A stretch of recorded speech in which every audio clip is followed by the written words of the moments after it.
What about lab grown versus real Yeah. diamonds? How do you even tell the difference? For Um, most people, is it never just worth it to get real diamonds? Just go lab grown? no, I mean, lab grown again is gonna be, listen, these are all lab, but in natural, this ring would be about 25,000. In lab, it's about six. Okay, because I don't want to sit here and buy Asher cuts and set them upside down for this ring. You know what I'm saying? I really don't. I'll just buy it in lab, and it'll really do the business, and it's really really nice. And then I'll move on to the next ring because in natural, do you really want to buy this exact ring for $25,000? Not really. $6,000, $7,000. It's a pretty beautiful piece of jewelry. Okay, if you have, you're not gonna walk out of here, and then another guy's got this ring on. Mm. Not gonna happen.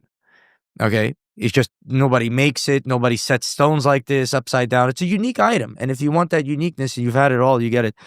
But in natural, if you want it natural, sure, I'll make it for you natural. What's the advantage to going with a natural diamond? I mean, the advantage is that it's still a rare gem. They're both diamonds, but one is a gem, one is not. One is made in a lab and could be in infinite quantity, and the other is made in the ground, right? Let's say the year is 2045. And 3D printers have gotten so advanced that you could get yourself a classic Ferrari, like the old ones. Amazing. There's the one that's in Jay Leno's garage. Well, he doesn't have Ferraris, but whatever, you get the idea. There's the one that's in Jay Leno's garage that was manufactured in 1972. And there's the one that's 3D printed yesterday. They're both exactly the same on a molecular level.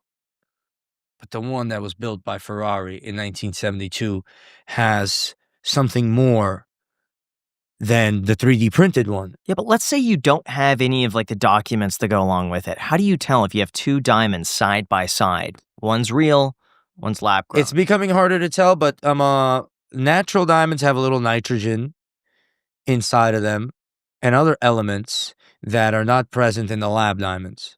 So there's gases like trapped in the natural process versus, so there will be always a difference between what the hell is happening in the Earth's mantle to what the hell is happening in a laboratory. But the future diamonds will always in the end up being industrial. If you had a diamond engine, you can run it to 10 million miles. Yeah. Because the frictionless, it doesn't corrode. So if someone's getting engaged, do you recommend? I recommend a lab-grown? gemstone. If you have money. If you have a good girl and she wants to have a big rock and look good, you get yourself a lab ring and you do it like I did it with this ring. You make something beautiful and unique that you can't make any which way, and she'll blow everybody away with that. Or you could go and get her, if you have the budget, you get her a natural gemstone, a natural diamond that's GIA certified or what have you. But if you spend $35,000 on a ring, and then her girl walks in with the $3,500 ring that looks even bigger and better, it's going to have a problem on the market and the experience. So the society is figuring that out right now. Speaking of women, Yes. what have you noticed to be the most effective ways of like getting her attention, like the right kinds of women? Do you think, like you were saying earlier, how you first kind of courted that one girl? Right. She went into the store and you were treating her as though she was like a normal person rather than through like this lens of her being Yeah. a beautiful girl where everyone Yeah. white glove services her. Yeah. What are the actual best ways that you can try to get that attention? Well, when it came to that girl, she's been everywhere and done everything, so she's not impressed by money at all.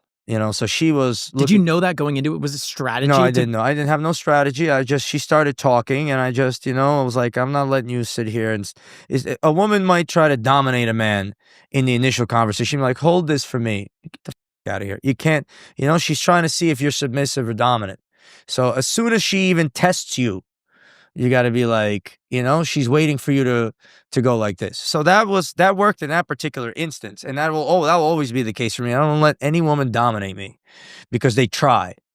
They want to. What are other ways they test that? Like, hold this for me. If a woman asked me, "Hey, hold my purse," I'd be like, "Yeah, sure." Yeah. Well, listen, you could do that, and she might be a good girl, and she might not be trying to dominate nothing, but she usually, she's doing it for a reason. You ignoring her or whatever might be a big deal. Then I had a chick the other day. She's like, we took a picture together. Then she's like swiping through my phone and she sees me. I just met her. I took her out on a date. She's swiping through my phone while I'm driving and she sees me with another girl. And that turns her on. It makes her want to compete because there's a paradox. Okay. A woman is testing you for your manhood. Okay. That's what she is. That's what the whole point of a woman is. It's like, you're coming too close, I'm going to, or you're standing too far, I'm going to do this. She's testing you for balance. And that's how their sensory apparatus kind of works. And from my experience. So, for when it comes to, it's a game, you know what I'm saying? Like, you do this too much, she's gonna be like, oh, this guy's doing that. You do that too little, oh, this guy's doing this. You have to find the balance of being, not holding her, but then opening up the door for her, but then doing this, but not doing that, but then that, not doing this. And eventually she gets swooned, and with enough time, and then she's like, that's the courting, process. Sounds like a lot of work, like a lot of thought. Like you can't just Because a woman doesn't gonna want to go, oh yeah, you got this. Well, here you go. You know what I'm saying? She don't want to do that. Then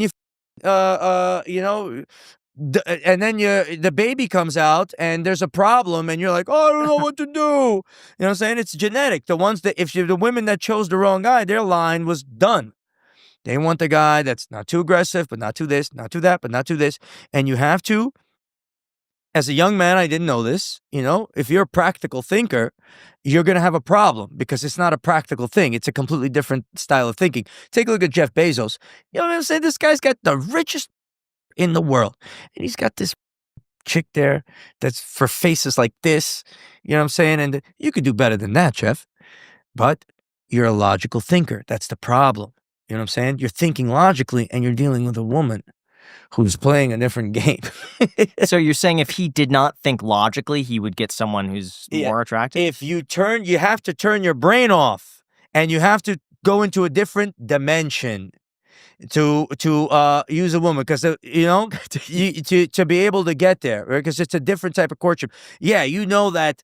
Jeff Bezos like, well, what's the best way to start an internet company? Well, I'll start with books because their titles are easy to search. You can buy them for cheap. They're easy to store. They're stolen less frequently, and you could ship them easy. So that's a great way to start a business. Well, woman's not thinking like that.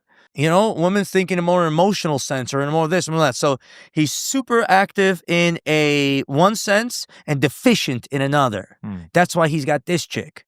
You know what I'm saying? Where he could have a way better bitch. Or 10 of them, 100 of them.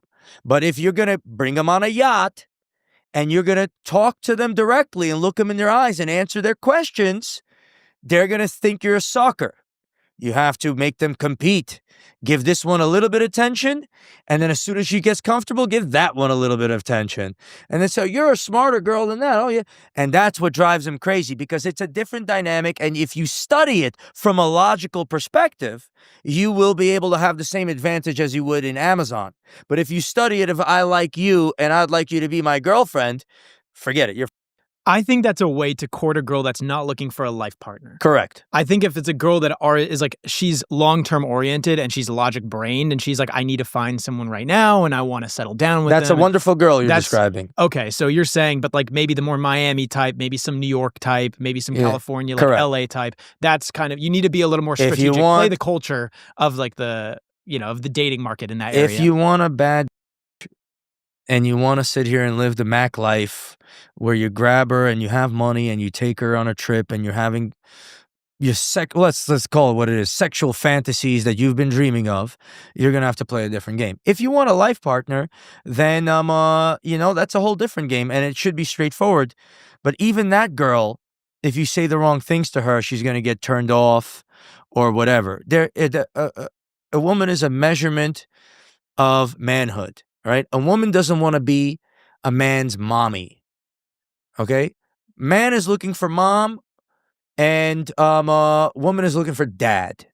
She wants somebody who's going to control her, tell her what to do, and she's confident in that and protect her and give her that. And she's measuring you for it. And if you're going to come at her as a young man and you're going to be looking for your emotional support that makes you feel good, that, if you hit your head and you go to your girl and you're going to, you feel better. She don't want to provide that. She don't want to be a provider of that. She would love to play that role, but she don't want to provide that, man.